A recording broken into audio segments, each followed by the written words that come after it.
Hello friend, welcome to my channel. और आज हम लोग पढ़ने वाले मिश्रण के घटकों के पृथक्करण।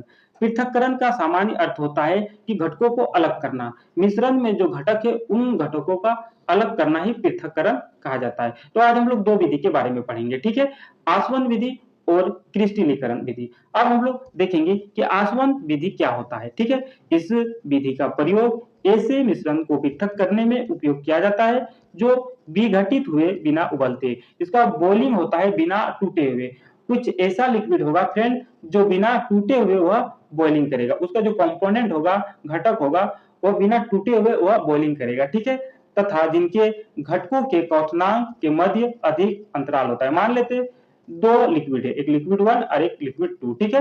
और दोनों के मध्य जो होगा फ्रेंड, बॉइलिंग पॉइंट का जो बॉइलिंग का अंतर होगा, बहुत ही गैप होगा। जैसे कि मान लेते एक 10 डिग्री में उबल गया, 10 डिग्री सेंटीग्रेड में उबल गया कोई चीज, और कोई चीज 100 डिग्री सेंटीग्रेड में उबल रहा है। तो दोनों के बीच गैप देखो कितना बड़ा गैप है, मतलब 90 सी का गैप है, 90 डिग्री सेंटीग्रेड का गैप है, ठीक है। तब हम आसवन विधि का यूज करेंगे, ठीक है। दो घुलनशील द्रव के मिश्रण को इस विधि द्वारा पृथक किया जाता है। जैसे कि हम बोलेंगे कि एक गिलास है, मान लेते एक गिलास हो गया, इस गिलास में पानी डाले, पानी डालने के बाद इसमें थोड़ा हम शराब मिला देंगे, शराब, यहाँ थोड़ा शराब मिला दिए और इसको दोनों को घोल दिए। अब हम एक आदमी को बोले, वह आदमी का नाम है मंगरू।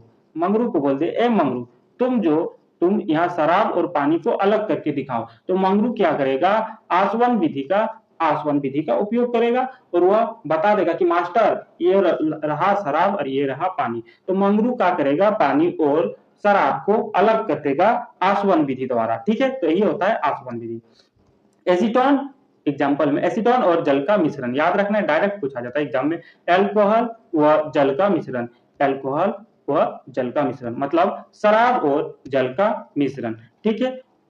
अब देखेंगे इसके आगे, दो या दो से अधिक घुलनशील द्रवों जिसके क्वथनांक का अंतर अंतर 25 के से कम है। मान लेते दो लिक्विड, लिक्विड 1, लिक्विड ए और बी, ठीक है। ए और बी और दोनों का अगर हम देखेंगे, अंतर देखेंगे फ्रेंड, तो 25 के से अगर कम होगा दोनों का, अगर बॉइलिंग पॉइंट का अंतर, क्या बीपी का अंतर, बॉइलिंग पॉइंट का अंतर 25 केल्विन से कम होगा, तब हम लोग एक नया टेक्निक यूज करेंगे, प्रभाजी आसवन। मतलब आसवन का ही एक मॉडिफाई है, मॉडिफाई वर्जन है, ठीक है, प्रभाजी आसवन, ठीक है। जैसे कि एग्जांपल से हम लोग समझ सकते हैं, वायु से विभिन्न गैसों का पृथक। हवा में बहुत सा गैस है, nitrogen, oxygen, carbon dioxide, helium, argon, इस टाइप का गैस है। अगर हम बताएंगे कि फ्रेंड कि हमें अलग अलग गैसों को हमको अलग करना है वायु से, तब हम इस विधि का उपयोग करेंगे कि हमको नाइट्रोजन गैस अलग करके दो हवा से, ऑक्सीजन अलग करके दो, कार्बन डाइऑक्साइड अलग करके दो, तब इस विधि का हम लोग उपयोग करेंगे। और दूसरा दिया है, पेट्रोलियम उत्पादों में से उनके विभिन्न घटकों का पृथक्करण प्रभाजी आसवन विधि द्वारा होता है। मतलब जो पेट्रोलियम उत्पाद है, हम बोल रहे हैं कि पेट्रोलियम उत्पाद में कार्बन और हाइड्रोजन जो है उसको अलग करके दो, ठीक है। पेट्रोलियम मतलब हाइड्रोकार्बन से बना होता है, तो हाइड्रोकार्बन में कार्बन और हाइड्रोजन होता है, कितना हाइड्रोजन और कितना कार्बन है, तो इसे अलग करने के लिए हम लोग प्रभाजी आसवन विधि का उपयोग करते हैं।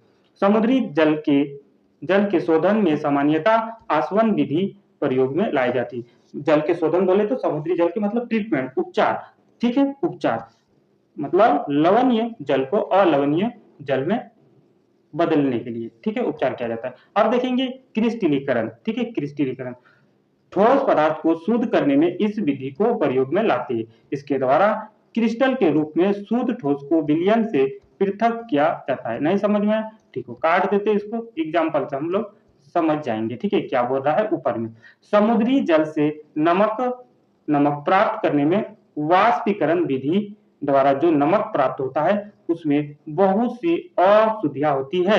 मतलब जैसे कि ये पानी हो गया, ठीक है, पानी, समुद्र का पानी, और ये सनलाइट पड़ गया, तो सनलाइट में क्या होगा, यहाँ का पानी जो होगा फ्रेंड वाष्पीकरण हो जाएगा, यहाँ वाष्पीकरण होकर बादल का निर्माण हो जाएगा। तो बचा क्या, बचा सॉल्ट।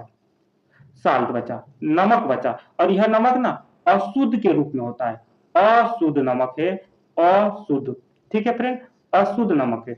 अब इसमें जो अशुद्ध नमक है, जो गंदगी है, इसमें अशुद्ध पदार्थ है, अब हम लोग शुद्ध चाहिए, इसको हमको शुद्ध बनाना है, तो क्या करेंगे, क्रिस्टलीकरण विधि का उपयोग करेंगे। तो क्रिस्टलीकरण में क्या करेगा, जो इसके इम्प्यूरिटी होगा, अशुद्ध चीज एक साइड कर देगा और शुद्ध चीज एक साइड कर देगा, मतलब जो गंदगी था इधर बना देगा एक्स के रूप में, और जो शुद्ध रहेगा वाई के। तो यहाँ क्या हुआ, ये जो है साल्ट इस ठोस था, ठोस से क्या हो रहा है ना, शुद्ध पदार्थ में चेंज हो रहा है। तो कौन सा मैकेनिज्म लगा, कौन सा विधि लगा, क्रिस्टलीकरण। मतलब क्रिस्टलीकरण एक ऐसा सिस्टम है, अशुद्ध डालो तो शुद्ध निकल जाएगा।